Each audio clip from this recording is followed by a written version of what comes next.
What is going on, everybody? Welcome back to the channel. Aftersound here, bringing you Splinterlands content daily. We also stream over on Twitch at This Is Aftersound, so come by and say hello.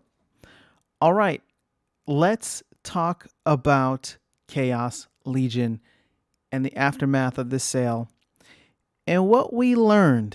I think there were some very, very tough lessons here, and I'm going to get real with you in this video, and I'm going to get honest and realistic. And one of the biggest takeaways for me, honestly, was that this game is not as big as we thought it was. The hype around this game is not as big as we thought it was. Here we are sitting more than 48 hours past the general sale launch, right? That happened on Monday. I'm recording this Wednesday afternoon. And we are still sitting at 6.5 million packs sold. It's not really moving. It's not really moving. Now, I know that we've seen a lot of the packs that have been bought. I believe only 2.2 million packs have been opened so far. So that is an interesting statistic to keep in mind, because a lot of people who bought in are the long time holders, people who are speculating on the price of the packs to appreciate over time. So where does that leave us? Well, the prices of cards have come down somewhat, but they're not rock bottom like people were expecting. Summoners, yeah, they've kind of leveled out between $3 and $4. You know, there was a time before that Obsidian, maybe Tarsa were going in the $5 to $6 range. And we're now seeing General Sloan slowly drift down to $3. So we may still see this happen as more and more packs get opened. But the biggest takeaway, like I said, for me was the fact that many people who are buying into packs specifically are not opening them. A lot of people are buying the cards off the market and leveling up their decks that way, which is really the way to be doing it. So going back here, 6.5 million, there was such a big rush initially, and that was just everybody coming in to grab packs as soon as they were available. But now we're looking at, I don't know, months, could it be, for Chaos Legion to sell out? I don't know. And if we go over here to Hive Engine, we can see that the packs are selling on the secondary market for anywhere between like 3 to 325 or 328. SPS is still continuing to drift down. Again, the broader crypto market is not really helping this. But yeah, to me, the biggest takeaway was this game is not as big as people were expecting it to be. The hype around this and the community energy was amazing leading into the launch, right? You had even the founders of the game talking on their town halls about potentially selling out, even though they didn't want to, right? Even though they didn't want to, they were just like, well, what if it happens? What if we sell? You know, they put a big thing there. So everybody was wrong except for Matt. So if there was another big takeaway from here, everybody should be listening to Yaba Matt, because he knows what he's doing and he set up the right amount of packs for the player base that we have that makes the most sense. So I know, I made a video specifically for this because it's just like, be careful of FUD afterwards. And I haven't seen too much of it. In fact, I've seen quite the opposite. People are very happy to see that packs will be widely available for a while. And even though the tone of this video sounds, negative, I don't mean it to be. I'm just saying that I think we need to be realistic and see where this game is and also where it could go, right? So with everything else that is being discussed, and all the topics that I bring up normally in these videos, like, SPS price suppression, suppression is not the right word, downward sell pressure on SPS, right? That will continue over time. We will see people start to accumulate packs, but packs are not going to sell out for a while. So if you bought packs on day one and you FOMO'd in thinking that you would be able to flip those for a pretty penny, it might be a while. It might be a while because they're going for 325, 328 on the secondary market. So hopefully nobody over leveraged themselves like I was about to. I almost FOMO'd into it, guys. Almost FOMO'd into it. But the thing, okay, let's reset for a moment here. There's two ways to look at it. All right. The optimistic view is to say, wow, we are so early to this game. And we are, right? I'm actually not trying to take anything away from that. But like I said, we have a long, long way to go before mass adoption of any kind. There's a lot of really cool things coming down the road. There is a lot on the SPS roadmap that I think is going to bring phenomenal and game-changing, literally game-changing elements to Splinterlands. And I think that all of that is going to be really, really cool.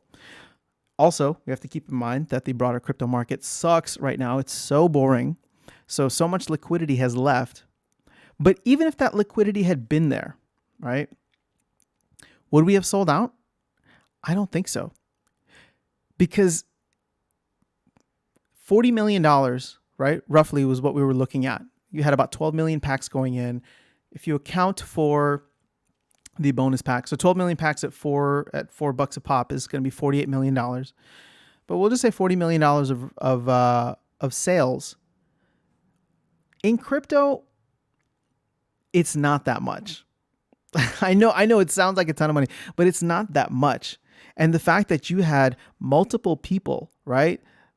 People on the team, people on the Mav chat, people on YouTube saying that this thing was going to sell out, and like confidently thinking that it was going to sell out. And again, I'm not trying to call anyone out because I bought into the hype, right? I feel like I never gave a direct thing either way, and I always had my skepticism that we weren't gonna sell out.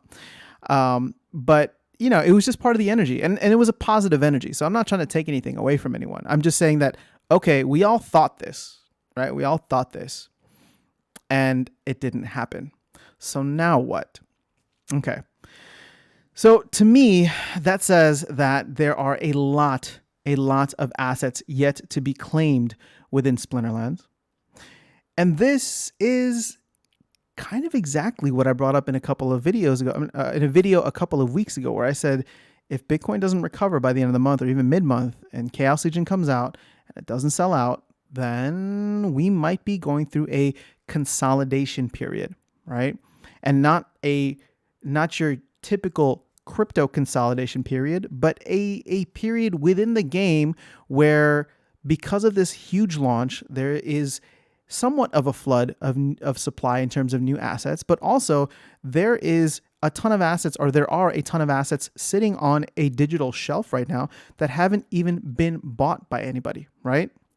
So from a revenue standpoint, I kind of wish that we had sold out, because then the team would have all this capital to work with.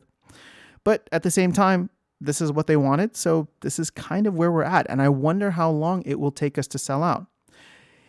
If the market, again, broader crypto market, starts to pick up, we could see some interesting things come along.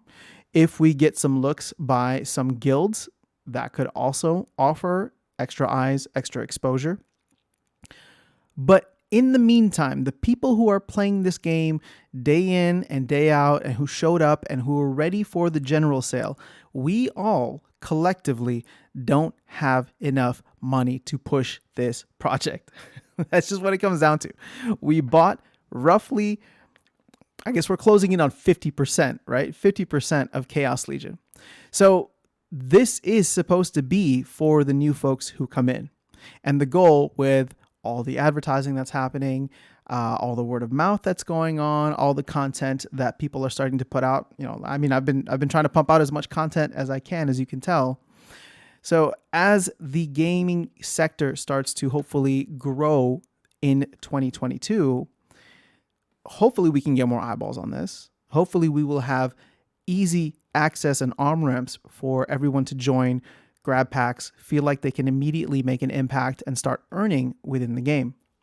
But where we're at right now, we're not even close. We're not even close. And that's okay.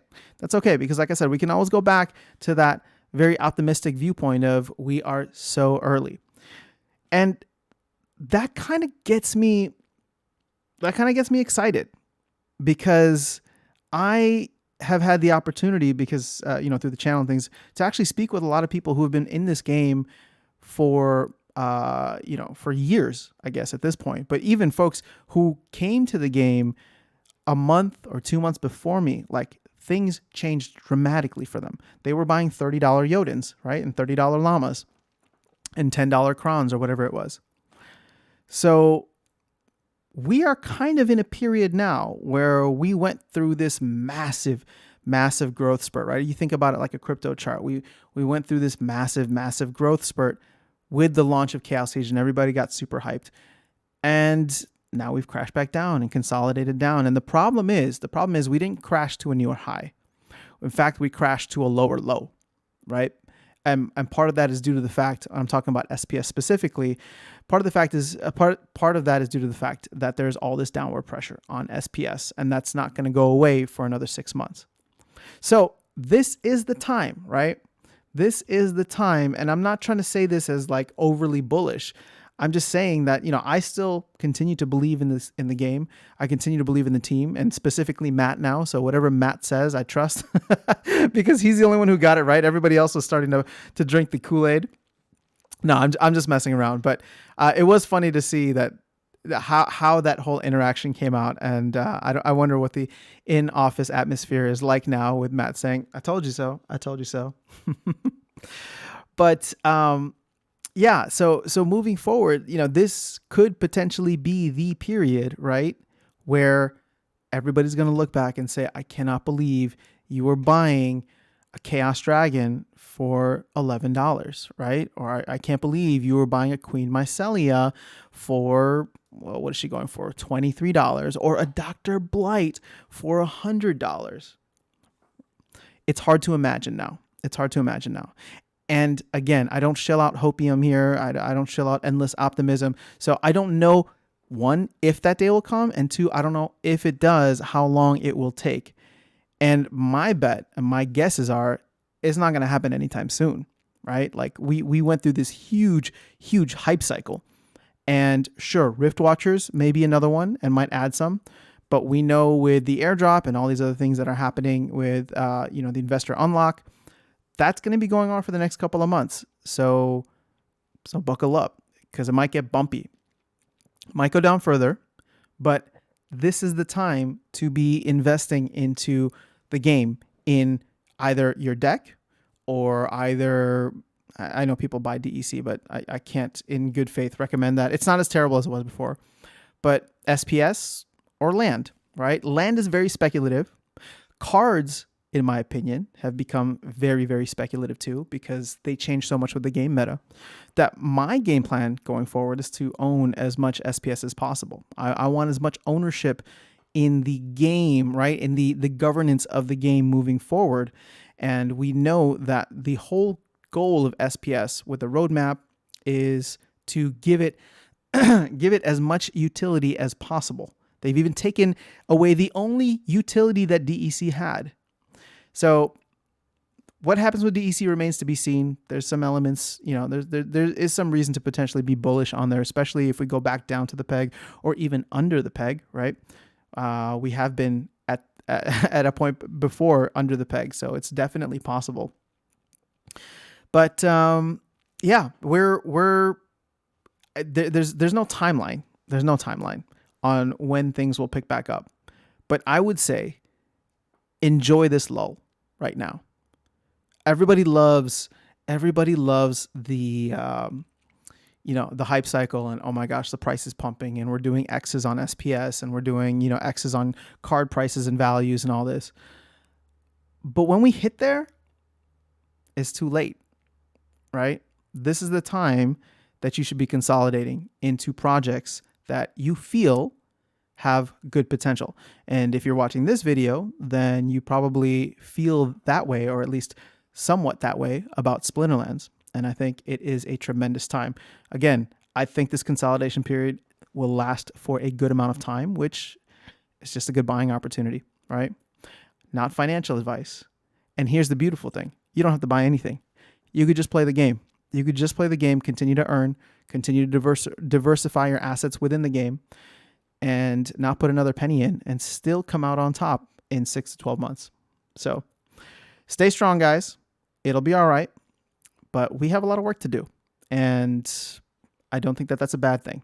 So we will get moving on it. I'll continue creating content, and We'll get this game. We'll get this game on the map. We'll get this game on the map. There's a lot of chatter around it, it seems. So it's just a matter of time before eyeballs come in and actually start pressing the buttons to play and get addicted in the same way that you and I are. But it'll happen. How quickly and how much of a vertical it does all remains to be seen. But if you are enjoying the game, this is a tremendous time to focus on your deck, start leveling up, accumulating assets within the game, and I think you'll be all right. That is all I have for you guys in this video today. I will catch you all in the next one. Have an amazing rest of your day, and I will see you around the game.